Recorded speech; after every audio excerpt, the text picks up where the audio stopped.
Hola, soy Ana González, tu profesora de Historia, y hoy desarrollaremos la semana número 17, Ciclo Ordinario Virtual 2019-2. Bueno, enseguida nos vamos con las preguntas. Pregunta 1 dice: a partir de la información presentada en la siguiente lectura, complete los espacios faltantes. Gobernada por Nehru y su partido del Congreso, heredó el Imperio Británico, la capital y el aparato de gobierno, así como la mayor parte de la industria del subcontinente. La Constitución de 1950 abolió las castas y sus principios fueron la democracia, el sufragio universal y la laicidad del Estado.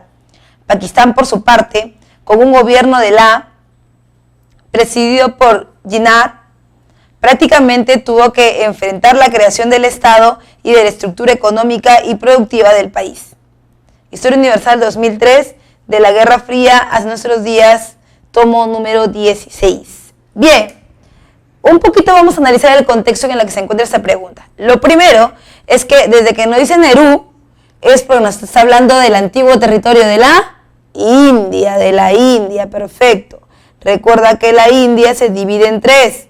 Después de su independencia, que fue lograda por Mahatma Gandhi, tienes que se divide en la India, en Pakistán y en Bangladesh. ¿Ok?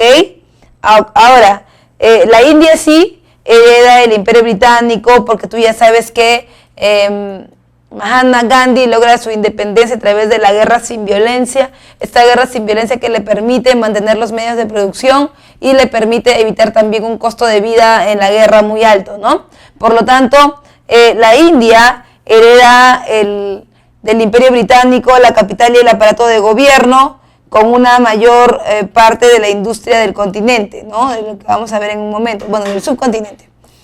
En cuanto a lo que se estipula en la Constitución del 50, se estipula la abolición de las castas. Recuerda que las castas estaban organizadas a partir del dios Brahma, ¿te acuerdas? Que eso lo vimos en la semana número 3, me parece. Y sus principios fueron la democracia, el sufragio universal y la laicidad del Estado. Quiere decir que no van a optar por una determinada posición religiosa. Ahora, Pakistán, que es el segundo, que tenemos acá el segundo grupo, o el segundo territorio de este espacio, con un gobierno de la Liga Musulmana, es un gobierno básicamente islámico, ¿no? En donde lo más importante es la Liga Recalcitrante, estaba presidido por Jinnah, tuvo que enfrentar la creación del Estado y la estructura económica y productiva del país. Eso quiere decir que aquí va a haber una nueva construcción, una nueva estructura. ¿A partir de qué cosa? A partir de espacios económicos puramente religiosos, que tienen que ver con varias cosas. Primero, no mano de obra de las mujeres. 2, no mano de obra de niños. 3, control de todos los instrumentos económicos en manos del Estado. Entonces, tenemos que la India, que era gobernada por Nehru después de la separación de los tres espacios, después de la liberación de la India, va a generar el lado occidental, digamos, de la producción, ¿no? Se queda con todo, produce bien, es industrial, mientras que Pakistán tiene que reactivarse de nuevo y es absorbida por la Liga Musulmana. Por eso tu clave es la letra D.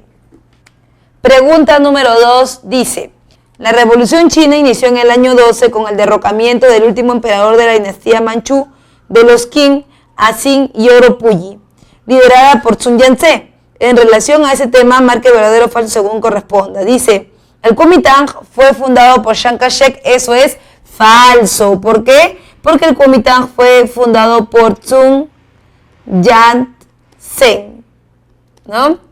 Sun Yat-sen, que recuerda, va a fundar el famoso llamado Partido del Pueblo.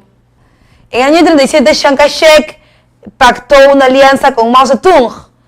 Recuerda que en el año 37, Mao y Chiang se unen. ¿Por qué? Porque tienen un enemigo en común y ese es Japón. Ahora, esta alianza dura poco tiempo, solamente hasta la expulsión de Japón de China, porque luego continúan los enfrentamientos que llevan a Mao a refugiarse en el campo y a reactivarse en este lugar para dar un gran golpe después y sacar a Chiang del poder. Pregunta 3 dice, ítem 3, la razón de esta alianza fue causa de que Japón invadió China. Sí, Japón invade China momentos antes de la Segunda Guerra Mundial, tiempo antes de la Segunda Guerra Mundial, porque lo que buscaba era mayor salida a los puertos del Pacífico. Si ya no podía por China, lo haría después por Pearl Harbor, ¿verdad? Esto es verdadero. Japón invadió China producto de la Primera Guerra Mundial. Falso. Japón invade China en el contexto del inicio de la Segunda Guerra Mundial. Por eso tu clave es la letra C. Pregunta número 3 dice: liderada por Fidel Castro, el movimiento 26 de julio logró el 1 de enero del año 59 derrocar al gobierno dictatorial de Fulgencio Batista, quien terminó huyendo a Santo Domingo. A continuación, ordena cronológicamente los hechos que se relacionan al desarrollo de la Revolución Rusa. Bien. Primero, recuerda que el primer paso de la revolución es el fallido asalto al cuartel Moncada. Este asalto al cuartel Moncada lo va a dar Fidel Castro y su hermano Raúl en pro de la defensa de los intereses de las haciendas de su familia. El punto número 1. Punto número 2. Recuerda, está la toma de Sierra Maestra. ¿Qué ha ocurrido? Cuando ellos asaltan al cuartel Moncada, los toman prisioneros. Ellos son llevados a la cárcel, su padre aboga por ellos, salen de la cárcel, se van a México, en México se imbuyen de las ideas socialistas que luego los van a traer con mucha más fuerza a la revolución cubana y toman Sierra Maestra. Lo mismo que hizo Mao, ir al campo para regresar luego a la ciudad. Regresan rearmados a la ciudad y es en ese momento cuando toman la ciudad de Santa Clara, que va a ser el siguiente hito por donde ellos van a empezar a reforzar el ejército, sobre todo ya no tanto de mujeres, sino de armas y de hombres. Ese es el número 3. Y finalmente la toma de La Habana el 1 de enero del año 59, que va a significar la salida por fin de los Estados Unidos y Fulgencio Batista del territorio cubano. Por eso tu clave es la letra B. Bien, vamos con la pregunta número 4 y dice: las siguientes fotografías están relacionadas ya que pertenecen al mismo conflicto bélico desarrollado durante la segunda mitad del siglo XX en Asia. Si se tiene como antesala el proceso de descolonización y la Guerra Fría como contexto, podemos afirmar entonces que ambas fotos, bien, cuando hablamos de estas fotografías estamos hablando directamente de la Guerra de Vietnam, claro. Mira, la Guerra de Vietnam pertenece al contexto de la descolonización y la Guerra Fría, pero forma parte también de una historia particular de Asia, particular de Oriente, que fue cubierta en su mayoría por la BBC de Londres, fue cubierta por los grandes canales de televisión del mundo y fue vista como uno de los terrores más grandes vistos inclusive después de la Segunda Guerra Mundial. Entonces, con esta prerrogativa vamos rápidamente a ver las opciones. Dice: ambas fotos son de la batalla de Dien Bien Phu, ¿no? Bien, tú sabes que Dien Bien Phu es uno de los enfrentamientos o conflictos que si realmente se encuentran dentro de los enfrentamientos del Asia, no forman parte de la guerra de Vietnam. Cada uno expresa la crudeza y la crueldad de la guerra, por supuesto.